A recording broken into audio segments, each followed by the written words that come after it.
Hello everyone, मैं doctor Tanuja कुमारी आप सभी का स्वागत अपने यूट्यूब चैनल में करती हूँ। आज मैं आप लोगों से फिर से the origin of Harappan civilisation के विषय में चर्चा करूँगी। इसके पहले भी मैंने पार्ट 1 इसके संबंधित जो वीडियो है मैंने अपलोड कर रखा है अपने यूट्यूब चैनल पे। आज मैं आगे इसी चर्चा को आगे बढ़ाते हुए इसके विषय में और अधिक चर्चा करूँगी। यदि आप लोगों को मेरे ये वीडियोज़ जो ओरिजिन ऑफ हड़प्पन सिविलाइजेशन के संबंध में है पसंद आ रहे हो तो प्लीज़ इसे लाइक करें और शेयर करें और मेरे चैनल को सब्सक्राइब करें। मेरा यह प्रयास है इन वीडियोस के थ्रू कि जितने भी स्टूडेंट्स हैं यूजी पीजी के और कंपटीशन की तैयारी करने वाले इस टॉपिक से संबंधित कोई भी ऑब्जेक्टिव क्वेश्चंस यदि पूछे जाएं या शॉर्ट क्वेश्चंस हो या लॉन्ग क्वेश्चंस हो उसमें लिखने में किसी भी तरीके से मैं ऐसा उम्मीद करती हूँ कि किसी भी स्टूडेंट को परेशानी नहीं होगी। यदि हम यहाँ पे ओरिजिन ऑफ हड़प्पन सिविलाइजेशन के विषय में बात करते हैं, पिछले वीडियो भी मैंने आपसे इसी के संबंध में चर्चा की थी कि ओरिजिन ऑफ हड़प्पन सिविलाइजेशन कैसे हुआ और क्या इस इतिहासकारों का इस संबंध में मत है।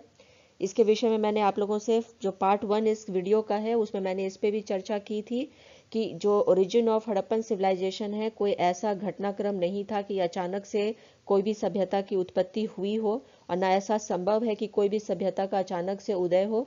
जरूर इसके पीछे कारण भी होते हैं और ये अचानक नहीं होता, ये प्रोग्रेसिव एक स्टेज होता है कि धीरे धीरे सभ्यता का डेवलपमेंट भी होता है और कहीं ना कहीं से इनिशियली स्टार्ट होता है, जिसके वजह से हम देखते हैं कि हड़प्पन जो पूरा पीरियड है या जो सिविलाइजेशन है इसको 3 पार्ट्स में डिवाइड किया जाता है। पहला है प्री हड़प्पन फेज, जो बीच का जो इसका हम कह सकते हैं मोस्ट जो डेवलप्ड स्टेज रहा था जिसे हम मैच्योर हड़प्पन फेज के नाम से जानते हैं, और तीसरा जो है पोस्ट हड़प्पन सिविलाइजेशन या पीरियड के विषय के नाम से हम इसे जानते हैं। अब आगे इसी के संबंध में आगे चर्चा करते हुए आप लोगों से और अधिक इस पे बात करूंगी। हड़प्पा सभ्यता के उद्भव के जो विकास के काल को लेकर के इतिहासकारों के बीच में मतभेद है और लगातार हम कह सकते हैं कि आज भी ये विवाद का ही विषय है शायद। फिर भी जो कार्बन डेटिंग टेक्निक है उससे कहीं ना कहीं जो जॉन मार्शल का जो तिथि क्रम है वो कोइंसाइड करता है और इन्हीं के जो दिया गया जॉन मार्शल का जो कालक्रम है 3250 से 2750 ईसा पूर्व का, इसे ही सही माना जाता है। नेक्स्ट यहाँ पे यदि हम अन्य जितने भी इतिहासकार रहे हैं यदि उनकी हम चर्चा करें तो उनमें मॉन्टेमियर व्हीलर जो रहे थे उनका कहना है कि ये जो पूरा काल रहा था वो 2500 से 1500 ईस्वी का पूर्व का रहा था। नेक्स्ट यहाँ पे जो इतिहासकार रहे हैं माधव स्वरूप वत्स, उनके अनुसार हड़प्पन सिविलाइजेशन का जो फेज का जो पूरा पीरियड रहा था वो 3500 से 2700 ईसा पूर्व था। अर्नेस्ट मैके के अनुसार इंडस वैली सिविलाइजेशन का कालक्रम 2800 से 2500 ईसा पूर्व का रहा था। आगे इसी पर यदि हम बात करें तो फेयर सर्विस के अनुसार जो हड़प्पन सिविलाइजेशन है उसका कालक्रम 2000 से 1500 ईसा पूर्व का रहा है। जी सी गैड के हिसाब से 2350 से 1750 ईसा पूर्व। डी पी अग्रवाल का कहना है कि ये जो कालक्रम है ये 2300 से 1750 ईसा पूर्व का, तथा रेडियो कार्बन डेटिंग जो टेक्निक है या C4 टेक्निक जिसे हम जानते हैं उसके अनुसार 2350 से 1750 ईसा पूर्व रहा है। फिर भी यहाँ पे मैं ये कहना चाहूंगी कि जैसे जैसे इसका स्क्रिप्ट अगर डेसिफर होता है हड़प्पन सिविलाइजेशन का तो शायद जो कालक्रम के विषय में अभी हम बात कर रहे हैं वो हमारे समक्ष अन्य ही आए। अब आगे यहाँ पे अगर हम हड़प्पन सिविलाइजेशन के विषय में बात करते हैं तो उसमें सबसे इम्पॉर्टेंट रहा था हड़प्पा का ही खोज। पिछले वीडियो में मैंने आप लोग से चर्चा की थी इस संबंध में कि आखिर में जो हड़प्पा सभ्यता है उसे हम हड़प्पा सभ्यता के नाम से क्यों जानते हैं। इसलिए भी क्योंकि जैसा कि मैंने पहले भी कहा है आप लोगों से कि हड़प्पन सिविलाइजेशन इसे इसलिए भी कहा जाता है क्योंकि इंटरनेशनली यहाँ पे ये एक्लेम्ड है, यहाँ पे यह डिसाइडेड है ये कि जहाँ से पहला उत्खनन या पहला साक्ष्य प्राप्त होगा उसी के अनुसार उस सभ्यता का या पीरियड का हम कह सकते हैं कि नॉमेनक्लेचर या उसका नामकरण होगा। और क्योंकि हड़प्पा से ही सर्वप्रथम यहाँ पे साक्ष्य प्राप्त हुआ था इस अनुसार भी इसे हम हड़प्पा सभ्यता के नाम से जानते हैं। और ये बहुत इंपॉर्टेंट एक खोज रहा था क्योंकि अगर ये नहीं हो पाता तो शायद हम जो हड़प्पन सिविलाइजेशन के विषय में आज बात कर रहे हैं वो नहीं कर पाते और ये सभ्यता आज भी हमसे अनभिज्ञ ही रहती। अब आगे यहाँ पे यदि हम बात करें कि आखिर में हड़प्पा सभ्यता की खोज किसने की थी या कहाँ से इसका प्रारंभ हुआ था, तो 1921 में दयाराम साहनी के द्वारा हड़प्पा का हम कह सकते हैं कि जो उत्खनन का कार्य है वो प्रारंभ करवाया गया था।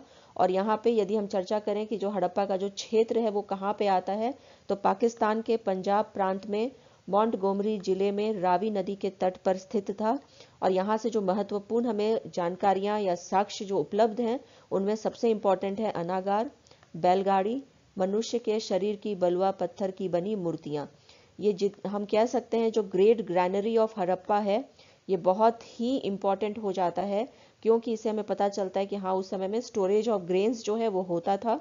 और हड़प्पा का इम्पोर्टेंस था इसलिए भी शायद ये उस समय की कैपिटल रही हो, इसलिए भी इसका इंपॉर्टेंस बहुत अधिक बढ़ जाता है।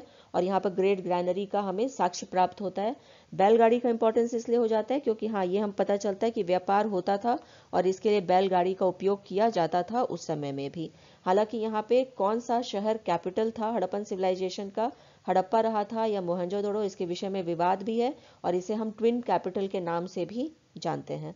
नेक्स्ट यहाँ पे जो इम्पोर्टेंट स्थान है हड़प्पा के बाद में आता है जिसका, वो मोहनजोदड़ो का ही आता है। और इसका उत्खनन का जो कार्य है वो 1922 में राखल दास बैनर्जी के द्वारा प्रारंभ करवाया गया था। अब यहाँ पे यदि हम बात करें कि इसका ये कहाँ पर अवस्थित है या मोहनजोदड़ो कहाँ स्थित है, यदि हम इसकी बात करें तो पाकिस्तान के पंजाब प्रांत के लरकाना जिले में सिंध नदी के तट पर स्थित है। यहाँ से जो इम्पोर्टेंट हमें जानकारियां प्राप्त होती हैं वो पशुपति महादेव की मुहर है, दाढ़ी वाले मनुष्य की पत्थर की मूर्ति है, बुने हुए कपड़े, विशाल स्नानागार, अनागार और कांस्य की नर्तकी की मूर्ति। अब यहाँ जितने भी हम यहाँ पे देखते हैं कि जो साक्ष्य हमें प्राप्त हुए हैं उनमें इम्पोर्टेंट है जो दाढ़ी वाले मनुष्य की जो पत्थर की मूर्ति प्राप्त हुई है, क्योंकि इससे हमें पता चलता है कि उस समय का केस सज्जा और किस तरह का पहनावा पुरुषों का रहा था। बुने हुए कपड़े से तात्पर्य है यहाँ पे कि जरूर उस समय का जो मौसम रहा था वो ठंड का रहा होगा और ऊन का उपयोग उस समय में किया जाता था शरीर को ढकने के लिए, वस्त्रों को बनाने के लिए।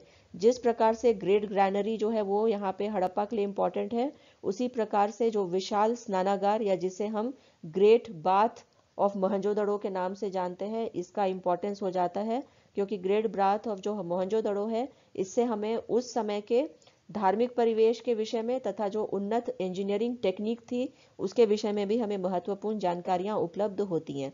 साथ ही साथ यहाँ पे जो ब्रॉन्ज स्टैचू ऑफ जो महिला का मिला है या हम जिसे कांस्य की नर्तकी के नाम से जानते हैं, ये इसलिए इम्पोर्टेंट हो जाता है क्योंकि यहाँ पे उस समय महिलाओं का केस सज्जा कैसा रहा था, किस प्रकार से वो चूड़ियां पहना करती थी, कौन से आभूषणों का उपयोग किया जाता था, मेकअप का उपयोग भी करती थी, इसका भी हमें इस मूर्ति से प्राप्त होता है।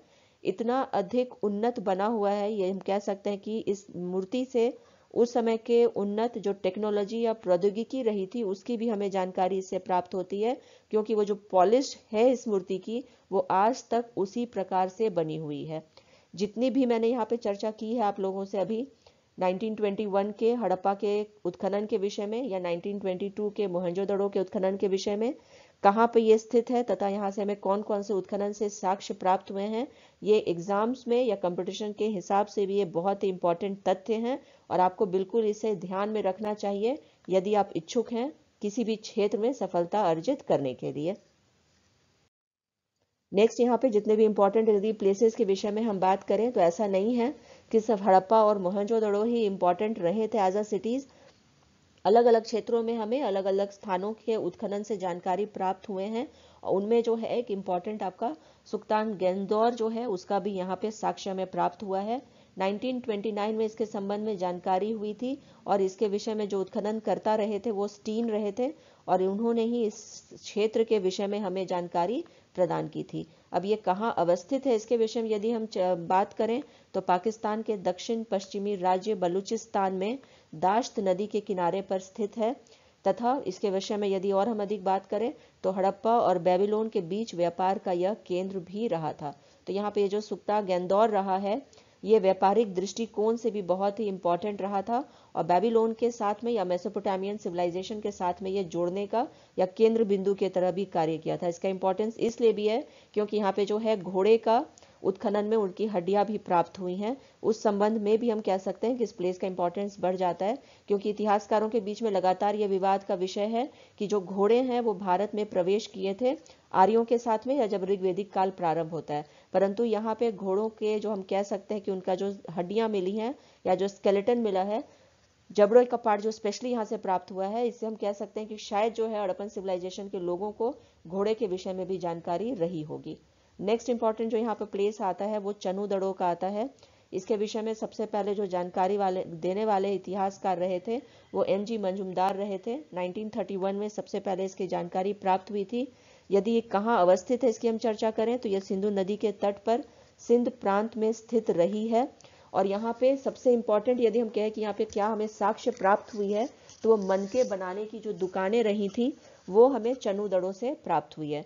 चनुदड़ों को यहाँ पे मनके बनाने या बीड्स जिसको हम बोलते हैं उसके बनाने के भी साक्ष्य जो है यहाँ से हमें प्राप्त हुए हैं। दूसरा और एक यहाँ पे मैं उल्लेख करना चाहूंगी आप लोगों से कि चनुदड़ों से, जैसा कि हम जानते हैं कि इस समय हम लगातार बात करते हैं कि उस समय धान की खेती के विषय में कि होता था या नहीं होता था, या चावल के विषय में, तो चनुदड़ों में ही जो है वहां प्राप्त हुआ है एक पॉटरी पे जो उसका हस्क होता है वो हमें प्राप्त हुआ है, जिससे हमें यह अनुमान लगाया जाता है कि चावल की खेती भी जो है वो हड़प्पन सिविलाइजेशन के समय में होती थी। नेक्स्ट यहाँ पे और अधिक यदि हम इस पर बात करें कि और कौन से स्थान इंपॉर्टेंट रहे थे तो उनमें NG मजुमदार के द्वारा जो उत्खनन से प्राप्त जानकारी हुई थी शहर की वो आमरी की रही थी, जिसके विषय में हमें 1935 में जानकारी प्राप्त होती है।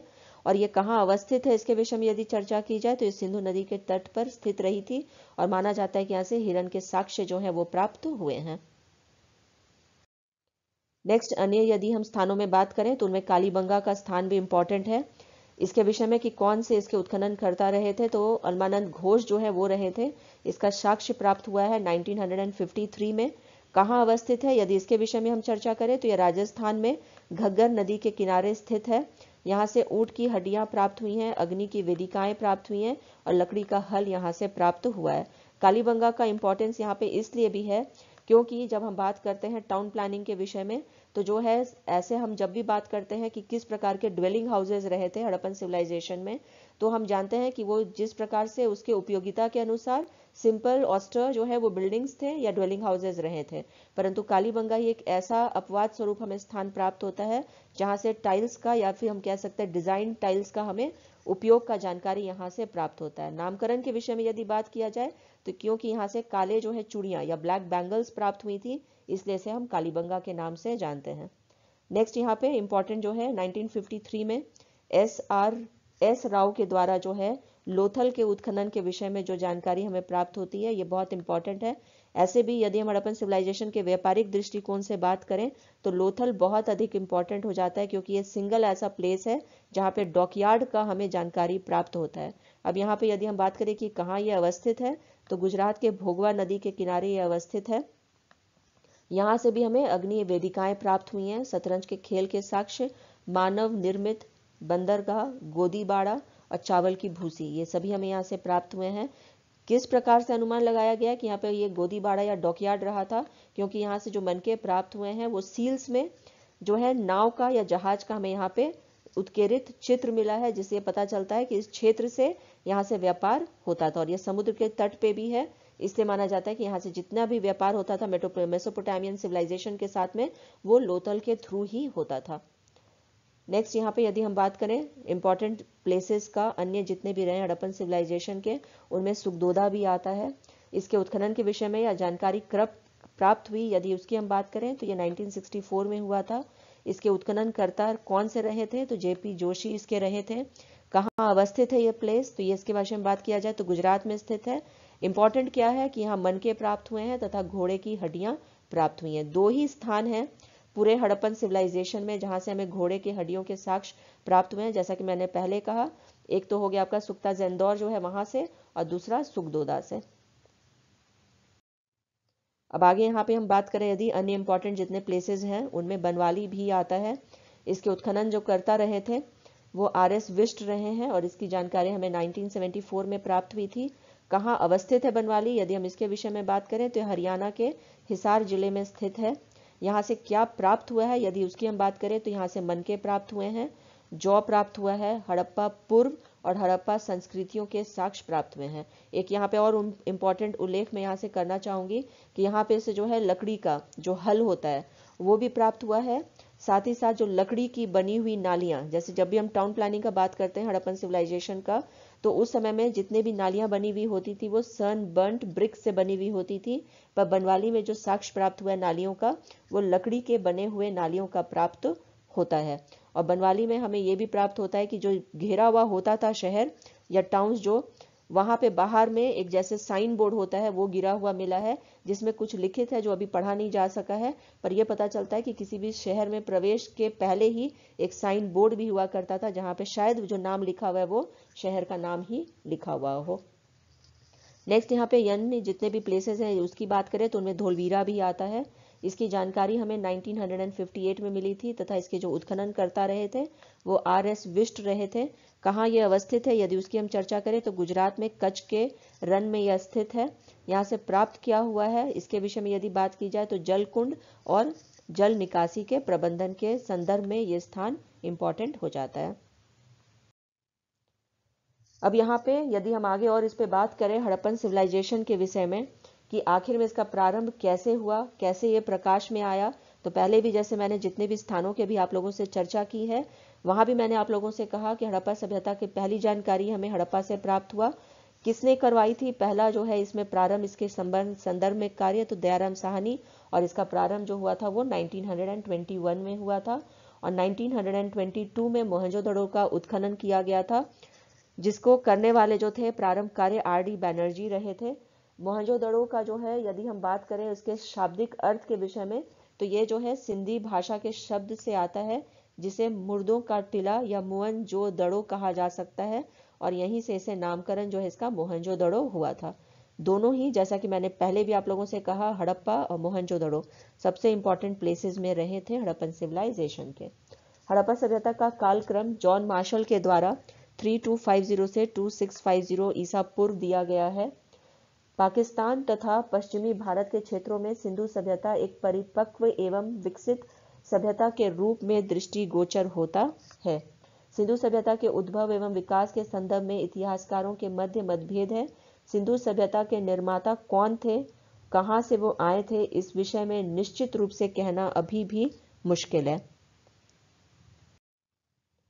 सिंधु सभ्यता प्रारंभ से परिपक्व रूप में सामने आया जो असामान्य बात है। सिंधु सभ्यता के प्रारंभिक स्थलों के उत्खनन के साथ ही साथ सिंधु सभ्यता के उद्भव का विकास और भी पेचीदा हो जाता है। सिंधु सभ्यता के उद्भव के संदर्भ में हमें दो मत जो हैं प्रचलित मिलते हैं, जो मुख्य रूप से विदेशी उत्पत्ति का मत है तथा दूसरा स्थानीय उत्पत्ति का मत। Sir John Marshall, Gordon Childe, sir John Mortimer Wheeler इत्यादि इतिहासकारों का मानना है कि सिंधु सभ्यता की उत्पत्ति मेसोपोटामिया की सुमेरियन सभ्यता से हुई है। खोज के पश्चात दोनों सभ्यताओं में कुछ समानताएं सामने आई हैं जो इस प्रकार से हैं। दोनों ही नगरीय सभ्यता थे। कांसे, तांबे तथा पाषाण के लघु उपकरण का इस्तेमाल, भवनों की पक्की ईंटों से निर्मित होना, चाक पर मिट्टी के बर्तन का बनाना, लिपि का ज्ञान होना इत्यादि। हालांकि दोनों ही सभ्यताओं के आधार पर व्हीलर ने सिंधु सभ्यता को सुमेरियन सभ्यता का एक उपनिवेश भी बताया है। फिर भी दोनों सभ्यताओं में सूक्ष्म अंतर भी रहे हैं। वह है सिंधु सभ्यता का नगर नियोजन ज्यादा विकसित होना, मुहरों तथा बर्तनों में अंतर होना, और सिंधु लिपि में जो है उसके अक्षर जो हैं वो माना जाता है कि 400 अक्षर जो है अभी तक प्रकाश में आए हैं। सुमेरियन सभ्यता में 900 अक्षर जो हैं वो रहे हैं। कुछ इतिहासकारों का मानना है कि वैदिक आर्यों को ही सभ्यता का निर्माता माना जाता है, पर अन्वेषण के पश्चात ही पाया गया कि दोनों सभ्यताओं में बहुत अंतर है। वैदिक आर्य ग्रामीण थे, सिंधु सभ्यता के लोग नगरीय थे। वैदिक आर्य इंद्र, वरुण आदि देवताओं के उपासक थे, वहीं सिंधु सभ्यता के लोग मातृदेवी और पशुपति के उपासक रहे थे। वैदिक आर्य घोड़े से परिचित थे, वहीं सिंधु सभ्यता के लोग घोड़े से परिचित नहीं थे। तो यहाँ पे हम ये देखते हैं कि जो विवाद है इसके उत्पत्ति को लेकर के कि आखिर में कौन इसके सृजन करता रहे थे सभ्यता को या बसाने वाले कौन रहे थे, इसके संदर्भ में अभी भी हमें कोई क्लियर जानकारी प्राप्त नहीं हुई है। लोथल के उत्खननकर्ता एस.आर. राव ने कहा है कि लोथल के स्थानीय लोगों को नई जीवन शैली अपनाने में लगभग 1 शताब्दी का समय लग गया होगा। हालांकि यह सोचने वाली बात है कि नगरीय व्यवस्था अपनाने के पूर्व जरूर लोग ग्रामीण अर्थव्यवस्था से होकर गुजरे होंगे। आल्विन दंपति एवं George F. Dales, Rafique Mughal, S R. Rao का विचार है कि सिंधु सभ्यता की उत्पत्ति दक्षिण अफगानिस्तान, बलूचिस्तान, सिंध, पंजाब तथा उत्तरी राजस्थान के क्षेत्रों में इसके पूर्व विकसित होने वाले ताम्र पाषाणिक संस्कृतियां तथा मुंडीगाक, मोरासी, घुंडीगई, जॉब, क्वेटा, कुल्ली, नाल, आभरी, कालीबंगा से हुई है। इस तरह इन इतिहासकारों ने सिंधु सभ्यता की उत्पत्ति स्वदेश में ही माना है। ग्राम संस्कृति के लोग कृषि तथा पशुपालन से परिचित रहे हैं। मिट्टी, तांबे तथा कांसे का इस्तेमाल बर्तनों के लिए, मृतकों का समाधिकरण का दाह संस्कार इत्यादि का भी उल्लेख मिलता है। पत्थर तथा कच्ची ईंटों के मकान बनाए जाते थे। कोटदीजी और कालीबंगा की बस्तियां कच्ची ईंटों की रक्षा प्राचीरों से घिरी हुई थी। रक्षा प्राचीरों के निर्माण को नगरीकरण की ओर अग्रसर होने का सूचक माना गया है। अमेरिका के पुरातत्ववादियों में जॉर्ज एफ. डेल्स एवं ए. फेयरसर्विस ने अपने महत्वपूर्ण विचार दिए हैं। फेयरसर्विस ने सिंधु सभ्यता के विभिन्न अवस्थाओं का वर्णन किया है। इसी आधार पर सिंधु सभ्यता के विकास तथा नगरीकरण की जानकारी प्राप्त हो सकती है। कृषि अवस्था की जानकारी अफगानिस्तान के मुंडीगाक और क्वेटा और झौब क्षेत्र से प्राप्त होता है। जानवरों के पशुपालन की भी जानकारी प्राप्त होती है। धीरे धीरे सभ्यता विकसित होती चली गई और नागरीय व्यवस्था को अपना लिया गया था। एल्चिन्स के अनुसार पूर्व हड़प्पा काल से हड़प्पा काल तक की निरंतर सैद्धांतिक ढांचे को स्वीकार किया गया है। उन्होंने हड़प्पा पूर्व के 3 सांस्कृतिक क्षेत्रों की खोज की थी। रफीक मुगल ने इस विचार का समर्थन किया है। रफीक मुगल के अनुसार शहरी सभ्यता का उदय ग्रेटर सिंधु घाटी के प्रारंभिक हड़प्पा युग से हुआ। सिंधु घाटी सभ्यता के उद्भव की जानकारी हमें बहुतायत में प्राप्त है, परंतु सटीक तौर पर किसी एक विचार पर सहमति नहीं बन पाई है। हड़प्पा सभ्यता के उद्भव के स्रोत अभी भी हमें या उद्गम के जो इसके स्रोत अभी भी मिल रहे हैं और पुरातत्व विभाग के द्वारा भी उल्लेखनीय कार्य किया जा रहा है। यह सभ्यता सही मायनों में नगरीय रही थी, परंतु यह नगरीय ही थी, परंतु इसके विकास की जानकारी मिलनी अभी भी बाकी है। यह कहना कि विदेशी सभ्यता के कारण ही हड़प्पा सभ्यता का उदय हुआ, नगरीय सभ्यता के तौर पे या तुरंत हो गया, ये भी कहना यहाँ पे ठीक नहीं होगा या गलत होगा। ग्राम संस्कृति की खोज पूर्व हड़प्पा काल के प्राप्त हुए हैं, जो दर्शाते हैं कि ग्राम जीवन की हड़प्पा सभ्यता में नगरीय जीवन के रूप में विकसित हुआ होगा। इस निष्कर्ष पर पहुंचना कि सिंधु सभ्यता का उद्भव कैसे हुआ, यह खुदाई तथा लिपि का जब तक हमें जानकारी नहीं होगा, इसी पर यह निर्भर करती है। सिंधु सभ्यता के विषय में यदि हम बात करें तो आज भी हम देखते हैं कि इसके संदर्भ में हमें नई नई जानकारियां उपलब्ध होती हैं। आज भी हम देखते हैं कि नए स्थानों की जानकारी हमें प्राप्त हो रही है तथा किस प्रकार से इसकी ओरिजिन हुई थी। अभी भी इतिहासकारों के संघर्ष के बीच में ये कंट्रोवर्शियल एक हम कह सकते हैं कि टॉपिक रहा है। जिस प्रकार से इसका हम कह सकते हैं कि ओरिजिन के संदर्भ में हम देखते हैं कि अलग अलग मत हमारे समक्ष आते हैं, ठीक इसी प्रकार से हम देखते हैं कि जो डिक्लाइन ऑफ हड़प्पन सिविलाइजेशन है उसके संदर्भ में हमें अलग अलग जानकारियां या अलग मत उपलब्ध होते हैं। नेक्स्ट वीडियो में जब मैं आप लोगों से बात करूंगी कि आखिर में डिक्लाइन ऑफ हड़प्पन सिविलाइजेशन क्यों हुआ था, तो इसके संदर्भ में किस प्रकार के मत हमारे समक्ष आते हैं और कौन कौन से इंपॉर्टेंट कॉजेज रहे थे जिसके वजह से हड़प्पन सिविलाइजेशन का डिक्लाइन हुआ था, नेक्स्ट वीडियो में मैं आप लोगों से इसके संदर्भ में चर्चा करूंगी। इसी के साथ अपने इस चर्चा को यहीं पे विराम देती हूँ। यदि आप लोगों को मेरे ये videos origin of Harappan civilisation के संदर्भ में पसंद आए हों तो प्लीज़ इसे लाइक करें और शेयर करें तथा मेरे YouTube चैनल को सब्सक्राइब करें। Please stay connected. Thank you.